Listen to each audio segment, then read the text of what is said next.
I was 35 years old when this happened. At the time, I was living in Aurora, Colorado, just outside Denver.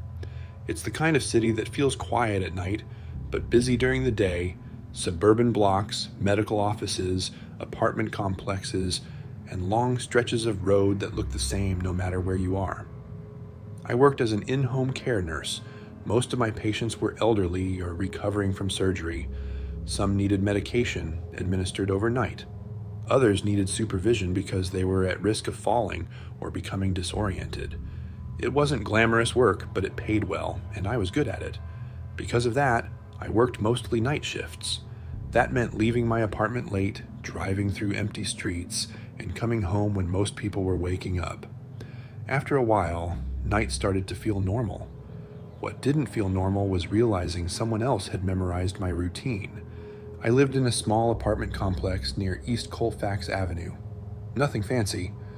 One assigned parking space behind the building, overhead lights that flickered slightly, and a keypad entrance that only worked half the time. I parked in the same spot every night because it was closest to the stairwell. The first time I noticed her, it was around 5:40 a.m. I had just finished a long shift with a patient who needed constant monitoring. I was exhausted and sat in my car longer than usual before getting out. That's when I saw movement near the edge of the parking lot. At first, I thought it was another tenant heading to work early, but then I realized the figure wasn't walking anywhere. She was standing still. She looked like a woman. Average height, slim build, long hair pulled back. She was just outside the main pool of light, close enough to see clearly, far enough to stay in shadow. She wasn't looking at me. She wasn't doing anything. I got out of my car, locked it, and walked toward the building. When I glanced back, she was gone. I told myself I was tired. That explanation worked. Briefly. A few nights later, I saw her again. Same parking lot, same time window, same posture. This time, she was closer to my car. I stayed inside the vehicle, engine off, watching her through the windshield. She didn't react, didn't shift her weight, didn't pretend to be on her phone. She just stood there. When I finally opened my door, she stepped back slightly, not startled, just adjusting her distance. That was when I felt my stomach tighten. Over the next 2 weeks, I saw her 4 more times, always late at night or early morning, always near where I parked, never approaching, never speaking. I stopped wearing headphones when I got out of the car. I started scanning reflections in windows. I began waiting inside my car before leaving, just to see if she'd appear. She always did. Around the same time, my phone started acting strangely. The battery drained faster than usual. Location services showed background activity even when no apps were open. One night, while sitting in my car between patient visits, I checked my Bluetooth connections. There was a device connected that I didn't recognize. I disconnected it. It reconnected on its own. That's when I checked underneath my car. Attached near the rear axle was a small magnetic GPS tracking device. Clean. New. Clearly placed intentionally. I removed it and felt something cold settle in my chest. This wasn't coincidence anymore. I took the tracker to the police the next day. They confirmed it was active and had recently transmitted location data to a phone. They told me to document everything and think carefully about who could have placed it. That question haunted me. My patients were elderly, most were bedbound. Their families rarely stayed overnight. But there was one new factor. A woman named Claire had joined our care team about a month earlier. She worked mostly day shifts. I'd only seen her once in the office during a handover. We exchanged names, nothing more. But she knew my schedule. Everyone on the team did. About a week after I first noticed the woman in the parking lot, Claire showed up at my apartment, unannounced. She said she was in the area and wanted to talk about scheduling. She asked if she could come inside. I said no. She smiled, but it didn't reach her eyes. She lingered in the doorway longer than necessary, asked a few questions about my shifts, then left. At the time, I brushed it off. Later, I couldn't stop replaying it. A few days after finding the tracker, I saw Claire again at the office. She was standing by the coffee machine when I walked in. She looked up and smiled like nothing was wrong. I asked her casually if she'd ever parked near my apartment.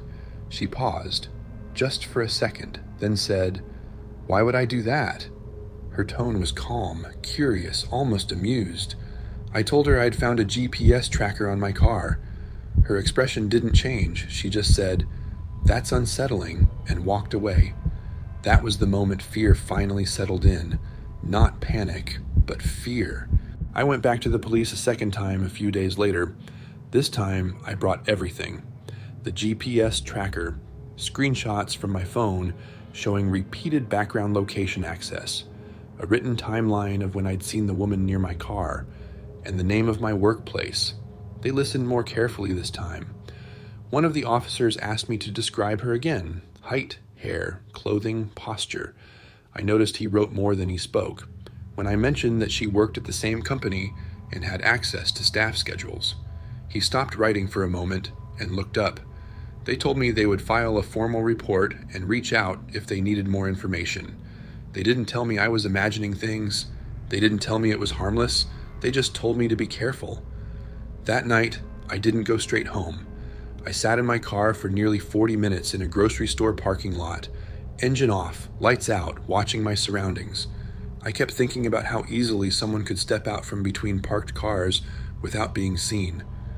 When I finally drove home, I parked under a streetlight instead of my usual spot. I didn't see her.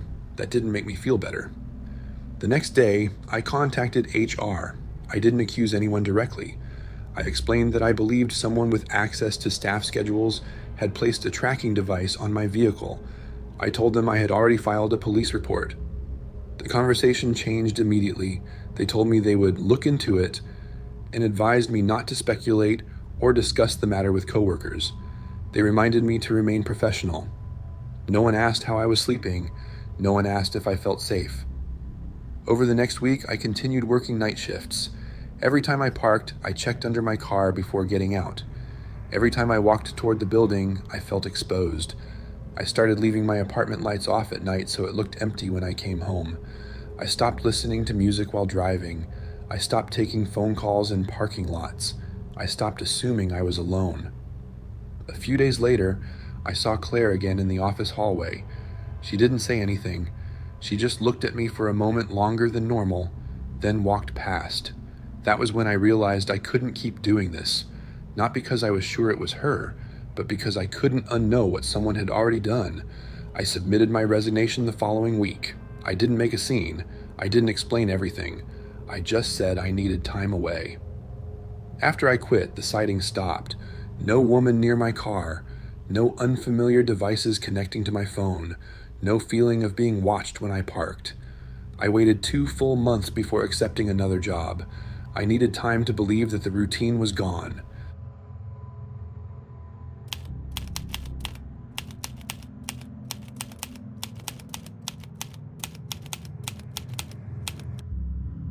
I didn't change the locks when I moved in. That's the kind of thing people admit casually, like forgetting to forward their mail or not reading the lease closely. At the time, it didn't feel like a risk.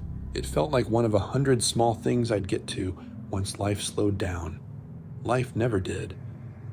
I moved into the apartment in late October.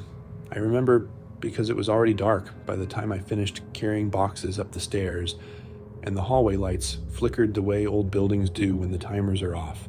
I was exhausted. Work had been relentless for months, 12-hour days, weekends blurred into weekdays. When the landlord handed me the keys, I pocketed them without thinking. He said, "These are the same ones the last guy had. He left in a hurry." I remember nodding. That should have bothered me. Instead, I thought about sleep. The building is small, 6 units total, 2 floors, narrow stairwell, the kind of place where you hear everyone even if you don't know them. I took the top unit at the back. 1 bedroom, cheap rent, close enough to work that I could walk if traffic was bad. The first night, I fell asleep on the mattress without sheets. My phone buzzed with unread emails until I turned it face down. I don't remember dreaming. For the first few weeks, nothing stood out. I left early, came home late, ate standing up, slept hard. If something had been off, I wouldn't have noticed. That's important too. The first strange thing was the door. I came home one night and unlocked it like always, but when I pushed it open, it moved too easily. No resistance, no latch click. For half a second, I thought I'd unlocked the wrong apartment. Then I saw my shoes by the door. I stood there, keys still in my hand, listening. The place smelled the same: stale coffee, laundry detergent, no lights on, nothing disturbed.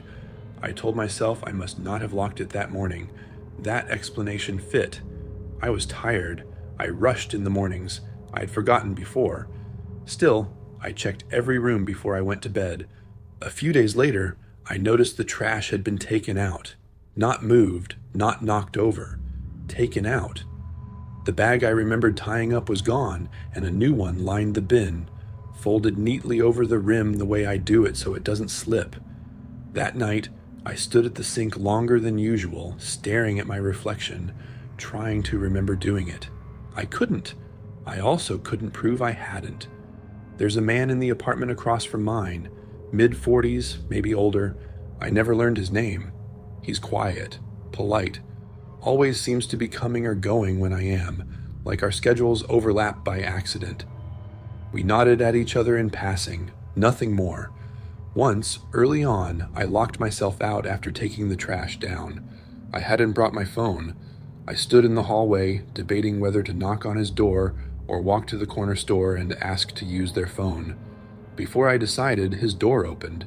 He looked surprised to see me there. Genuinely surprised. I explained. He nodded, reached into his pocket, and handed me my spare key. I remember freezing for a second before he said, "Landlord keeps one for emergencies. I was feeding his cat while he was away. He asked me to hold on to it." That made sense. I thanked him. He smiled, closed his door. Later that night, I wondered why I'd never told the landlord I'd locked myself out. Things started going missing after that. Small things, a mug, a belt, my phone charger. They'd turn up again eventually, always where they belonged, always clean. Once, I found my work shirt hanging in the closet when I was sure I'd left it draped over the chair. Pressed. Buttoned. I laughed that time, out loud. I told myself I was losing track of things because I was burned out. Burnout explains a lot. The sounds came next. Footsteps in the hallway outside my door, late at night. Slow, measured, stopping just short of my unit. Sometimes I'd hear a soft click, like metal, touching metal. I never opened the door. In the morning, everything would be normal. Once, I checked the peephole after hearing the sound. The hallway was empty, but I caught the smell of cologne. Something clean and faint, not unpleasant. Not mine. I started locking the bedroom door when I slept. I didn't tell anyone. Saying it out loud would have made it real, and I wasn't ready for that. I was still trying to keep it contained, still hoping it was stress, coincidence, imagination. One night I woke up because the air felt different. The fan was off. I always sleep with it on. Always. The room was silent, and in that silence I realized I could hear breathing. Not loud, not close, just present. I lay perfectly still until the sound faded, or maybe until I convinced myself it had. In the morning, the fan was back on. I finally changed the locks the following weekend. It took me an hour. I remember thinking how stupid it was that I'd put it off for months. How easy it actually was. That night I slept better than I had in weeks. The next day, I found a note on my kitchen counter. Not threatening, not angry. Just a single sentence written neatly on the back of an old receipt. "You didn't have to do that." I checked the locks 3 times. They were intact. That's the part I can't explain. I moved out 2 weeks later. Didn't give notice. Didn't argue about the deposit. I packed fast and left furniture behind. On my last trip down the stairs, I passed the man from across the hall. He looked at the boxes, then at me. "Work taking you somewhere new?" he asked. I nodded. He smiled, polite as ever. "Busy life," he said. "Easy to forget things." I drove away shaking. I live somewhere else now. Different city, different building. The first thing I did was change the locks. Sometimes, though, I wake up and find small things adjusted, aligned, improved. And I catch myself wondering, not if someone is inside, but if I ever really left.